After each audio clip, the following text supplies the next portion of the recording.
In this guide, I'm going to show you how you can uninstall Valorant and the Riot client. This is super simple to do, but if you do find this guide helpful, make sure to like the video and subscribe to the channel with all notifications on. It really does help the channel and lets us know that you want more content like this. We'd greatly appreciate it, and if at any point throughout this guide you do have any questions, just ask them down in the comment section below and we can help you out further. I'm going to be doing my best to reply to every single comment down there. Now, if you're uninstalling Valorant, there's really no reason to keep the Riot client unless you play other Riot games like League of Legends. Unfortunately, though, you can't uninstall Valorant or the Riot client from inside the launcher itself. So what you're going to want to do is close out of Valorant and the Riot client. And to make sure everything is completely closed, go ahead and open up your task manager.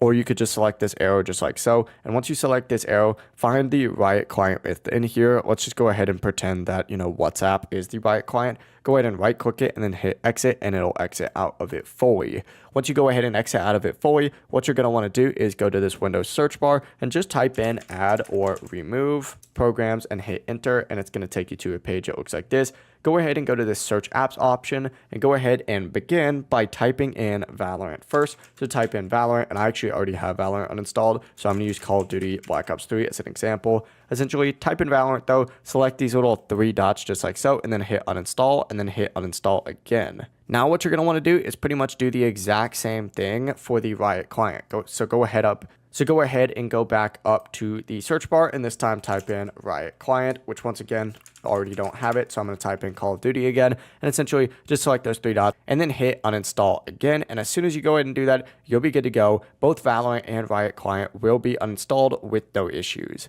If you do have any questions, just ask them down in the comment section below and we can help you out further. I'm going to be doing my best to reply to every single comment down there. Before you do leave this guide though, make sure to like the video and subscribe to the channel with all notifications on. It really does help us out and lets us know that you want more content like this. We'd greatly appreciate it. Have a great rest of your day though. Peace.